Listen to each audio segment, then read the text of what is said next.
At this time,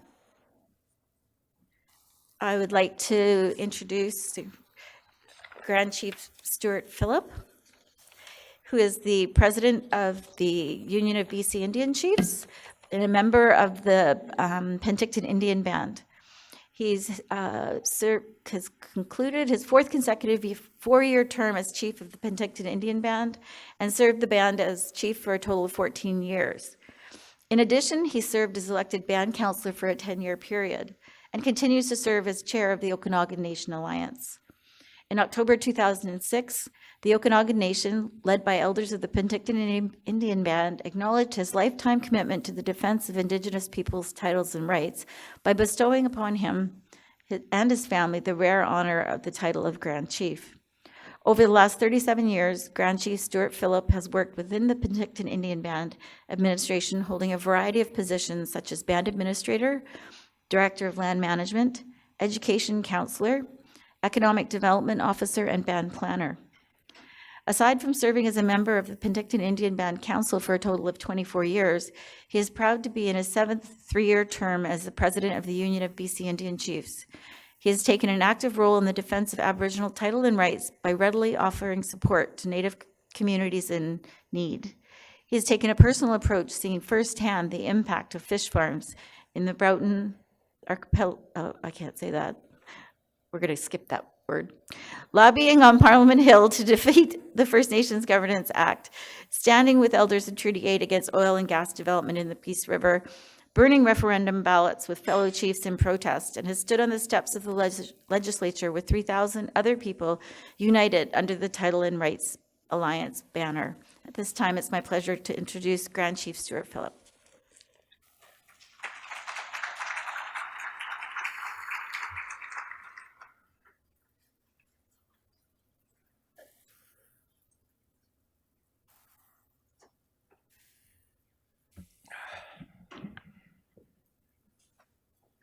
Waihatskahel, Pisnaxil, Esquis, Asiut.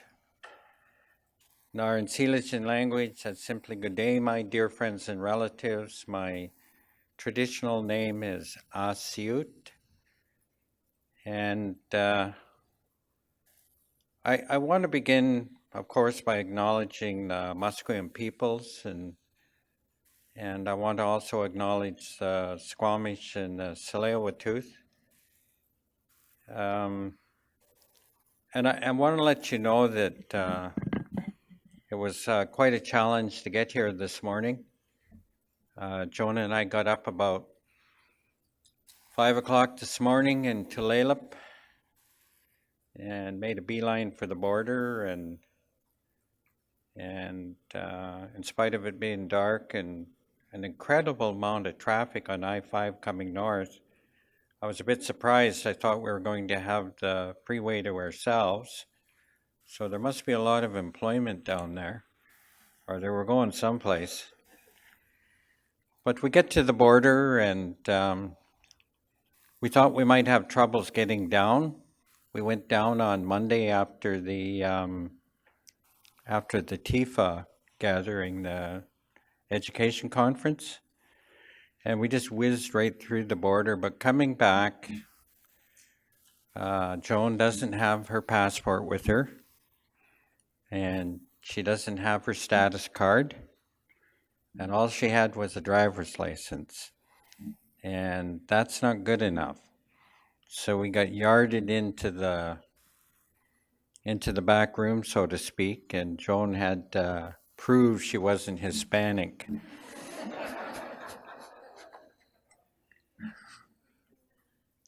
So we burnt up a bit of time there extricating ourselves from that.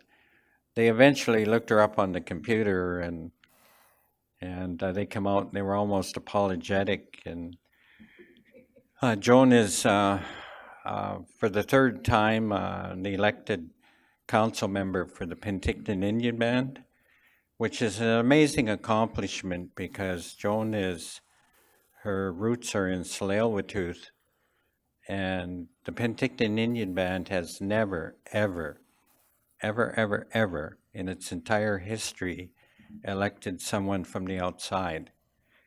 and Joan's been elected 3 times. In 1990, she was our spokesperson during the Mohawk crisis and was known out throughout the interior as that TV lady, because she was always the voice of our solidarity with the Haudenosaunee or the Mohawk people. But I just want you all to know that I was really excited and really wanted to be here, because I think what's happening in this room and what it represents is absolutely historic. It's absolutely historic. And someday you will all look back on this. As I said in the TIFA gathering a couple days ago, it struck me that I've been attending First Nations education conferences for the last 44 years. And when I first got involved in the affairs of our people, I entered as the education counselor for the Penticton Indian Band, and was caught up in the immediate aftermath of the National Indian Brotherhood's paper on Indian control of Indian education. And it was right after the historic Calder case that established once and for all in this country that our Indigenous rights, our Aboriginal title and rights interests had not been extinguished during the time of Confederation. And for those of you in the room who remember those days, Justin Trudeau's late father was the Prime Minister, and he was an incredibly arrogant man. And when he was asked about the Supreme Court case, the Calder case, he said, in his usual arrogant fashion, he said, just because some historical might-have-beens contend that they have rights in this country, land rights, doesn't necessarily make it so.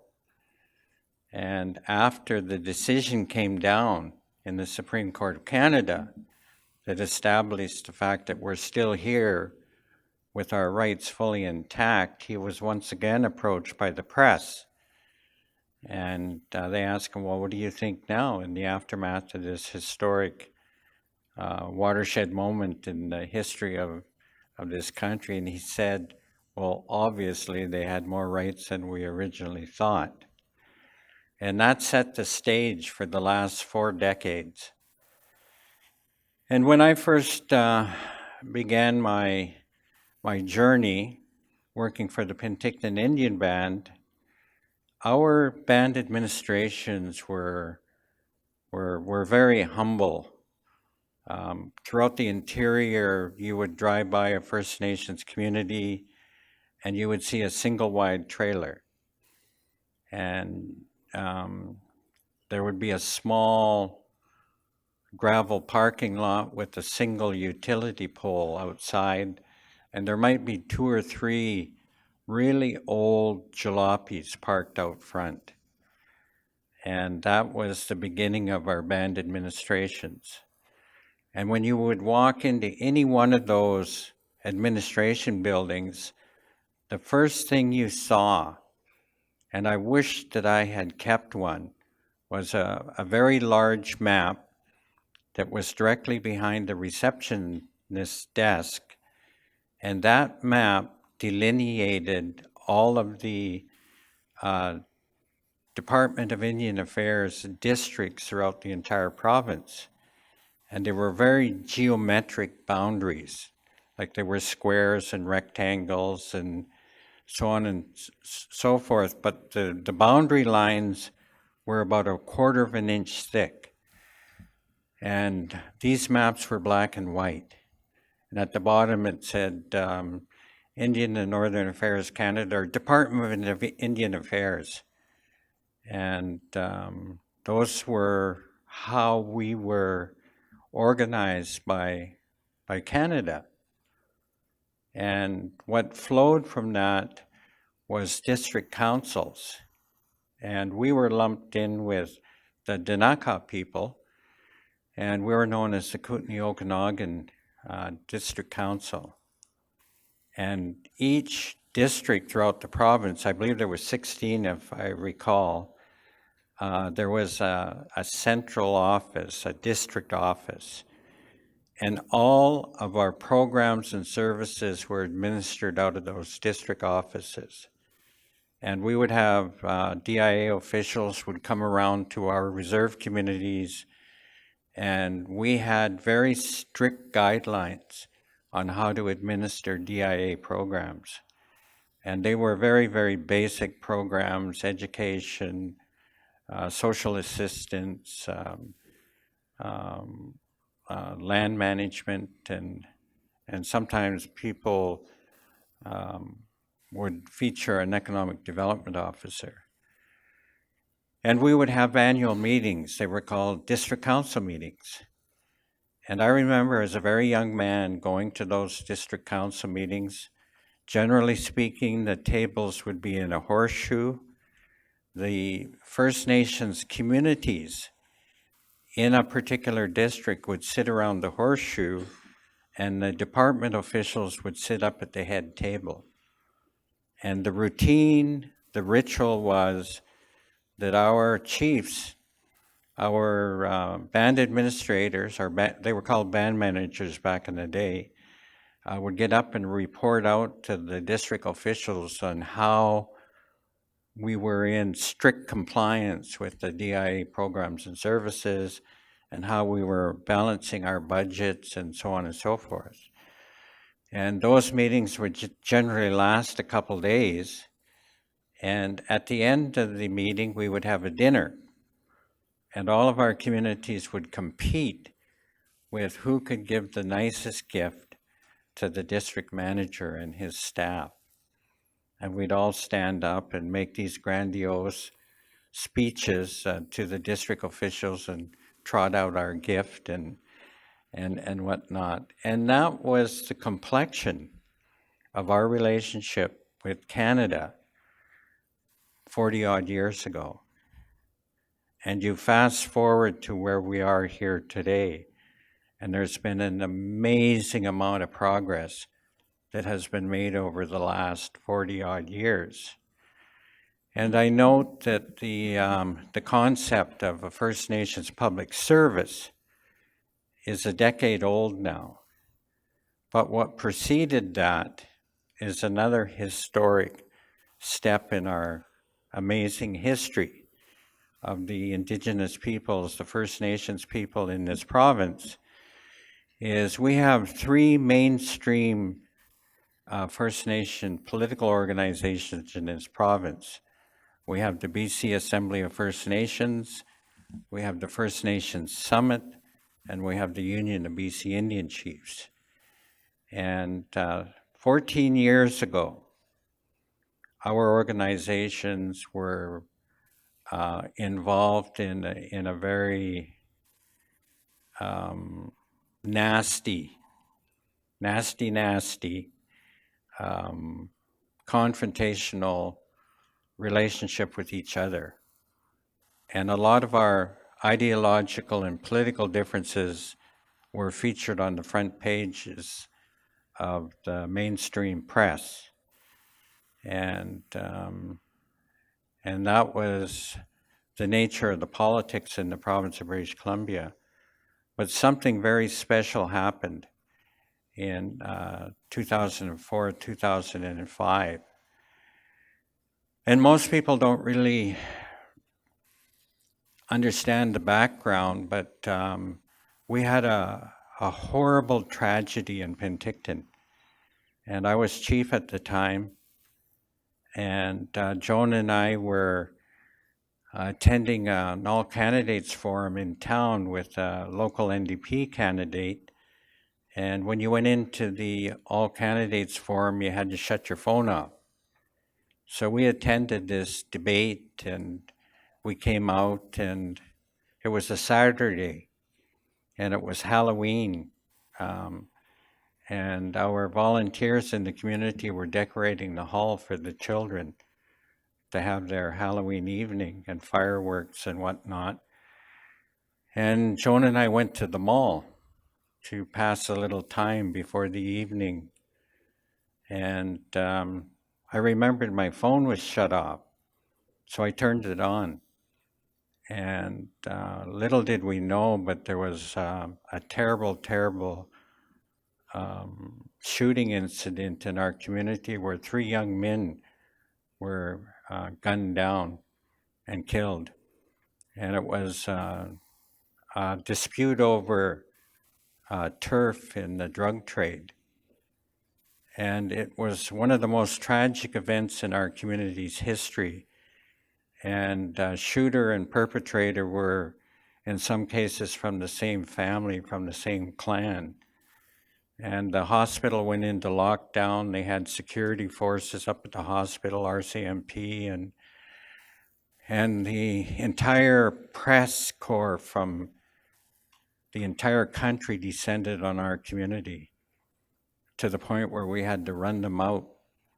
And they were harassing the families and anybody they could talk to about, well, how do you feel about what happened? And what came out of that terrible tragedy was the realization that we have to stop the petty bickering and the infighting and all of that subjective crap that was going on. And the Union of BC Indian Chiefs had scheduled our annual General Assembly, and we were forced to cancel it without any notice because I wasn't able to make it. I was the president. I've been the president. I'm in my 20th year now. And there was a big debate on the floor. It was an election year. And the chief said, we have to respect the families and we can't proceed with the meeting. So when we finally did come together about a month later, we had a very, an inward discussion about the state of affairs of our communities and decided that we had to reconcile. We had to reconcile our differences with the other organizations. So we prepared a couple of resolutions that were embraced by the chiefs in assembly. We went over to the First Nations Summit offices, presented the resolutions, and that was the beginning of what's known as the BC First Nations Leadership Council. And it was an amazing watershed moment in our history. And I'm so proud to stand here and say that that relationship is very similar to a marriage. The first principle of the Leadership Accord is all 3 organizations will respect the unique and separate mandates of each individual organization. The second provision is that we will work together and collaborate on issues of mutual and common concern. And the third provision is simply, in the event that we have irreconcilable differences, we will go our separate ways. And we've been together for the last 13 years. And it was at that point in time that we began to take a broader view of our world. And there was a whole number of sectoral councils that came into existence. And of course, we're moving towards nation building. And over the space of the last 13 years, we've had some amazing opportunities. We've made some amazing progress. There's been some amazing court decisions over that space of time that has brought us up to the Chilcotin decision. And now we have a government in Ottawa that has committed to the nation-to-nationship relationship. And on Valentine's Day, the Prime Minister stood in the House of Commons and said that his government will implement a recognition and implementation framework as early as next year that will move us far beyond the Indian Act. And there's a very intense consultation taking place across the province, or rather across the country. that involves the First Nations people, the Métis, the Inuit, as well as the provincial governments, as well as business and industry and ordinary Canadians. And all of that's going to be rolled up together in a session that will be co-hosted by the BC First Nations Leadership Council in April. And that will set the stage for what our collective wisdom has brought forward in terms of the next steps in our historic journey towards reclaiming our fundamental rights of self-determination. And the challenge that lies before us, moving from the beginnings where we were very much under the paternalistic thumb of the Canadian government through the Department of Indian Affairs. Now we have the UN Declaration on the Rights of Indigenous Peoples and everything that that represents. We have the 94 calls to action, which includes free, prior, and informed consent through the Truth and Reconciliation Commission. We have the provincial government committing to implement the Chilcotin decision.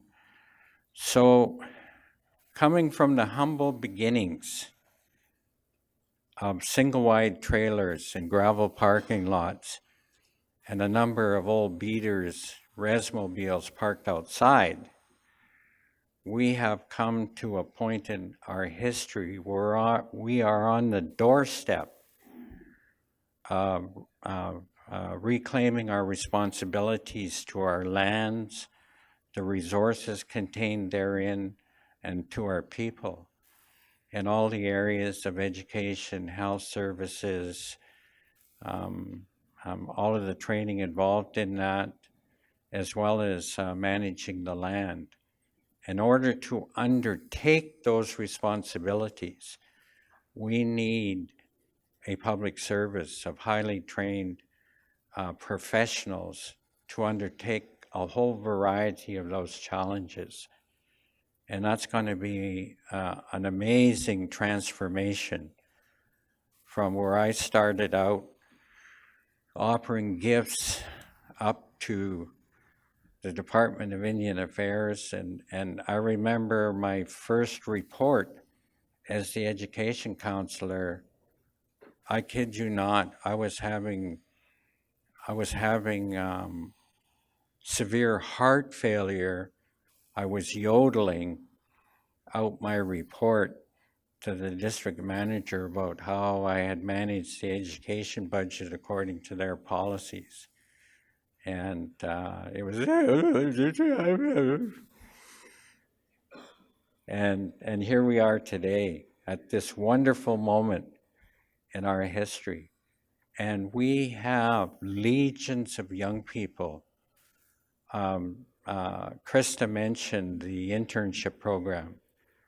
By coming together and setting aside our differences and reconciling, we created the space and the opportunity for that internship program. And over the space of the last several years, there's been some amazing young people that have come up through that program. And for any of you that have been to their graduation ceremonies and the intake and whatnot, is just such an uplifting experience to be able to see firsthand what's possible and what in fact is happening in our world. And so it's about vision. It's about being able to look forward and to imagine a future that is vastly different from where we are at this very moment in time.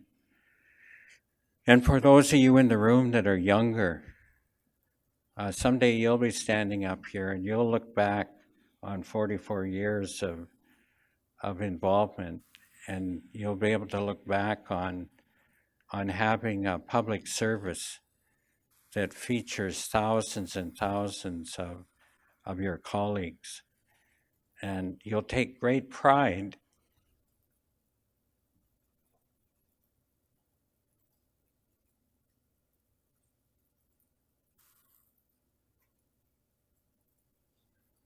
and knowing that you were on the ground floor of this wonderful dream, this wonderful vision. And your grandchildren and your great-grandchildren will fill the ranks. And it gives a sense of purpose to those young people that are really looking for a place to fit in. And that's what this First Nations public service is going to fulfill for our people. And it's a vision that's been carried by our elders and our iconic leaders who have committed their entire life work to meeting the challenges along the path as we reclaim our rightful place in the world. And so I just wanted to come here. I wanted to, to say how much I admire all of you and wish you the absolute best in your journey forward. I want to thank those people that have been involved for the last decade in keeping this dream alive of First Nations public service. Why, Lim Lim.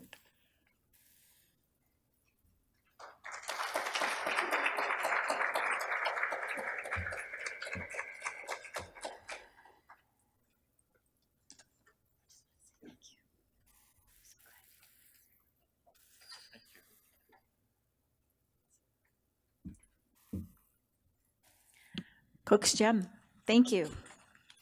I'm so glad you made it to this morning. Thank you. Thank you. Thank you so much for your comments. I just like to acknowledge one of my favorite pictures. I'm so terrible with actual pictures, like taking them, but I have an image in my mind of being part of the Kelowna Accord discussions. And we were and Lisa Nye's here, she was working with the province at the time, and the BC had a suite and we would go in and we were negotiating the Transformative Change Accord. And I got to be there because education was on the agenda. But my favorite moment was when Grand Chief Stewart Phillip and Grand Chief Ed John were sitting side by side on the couch, and you were coming up with wording and you were collaborating, and it was 2005. So that was like, that image is burned in my brain forever as being, that's historic. That was historic. And just the good things that have come out of setting aside differences and working together are incredible. I have the unfortunate opportunity sometimes to see what goes on at the national level, and I'm always happy to come home to BC. I am so grateful that I'm from BC and that we have visionary leaders who have, and I acknowledge Ray Harris, who's also here from the First Nation Summit. He's the co-chair. And just to say that for us to come together, we have done incredible things in education. Of course, I'm always going to comment on education, but health, and now we're working in child welfare. There are just so many amazing things, and we get to be part of them. And so I'd just like to say thank you again, Cook's Gem. We are going to have our break now, and then after the break, we're going to bring up our partners, because we acknowledge that we don't have to do this alone, and that there are many groups that we can partner with and learn from and bring knowledge, exchange knowledge. And so we'll have the partners panel after that. And then this afternoon, we have a change in our keynote. It's going to be Jessica Wood, who is the Assistant Deputy Minister with the Ministry of Indigenous Relations and Reconciliation, who'll be speaking to us this afternoon. And then we'll have our conversation about the way forward after that. So if we could be back here to start at 10:30, please. And the tea and coffee are out where they've been this morning. Oh, I'm sorry, and I'm also supposed to mention the vendors, because I think people have been scooting by the vendors and going to the coffee and tea, and so you might want to linger, because there's some really neat things out there. Thank you. See you in a little bit.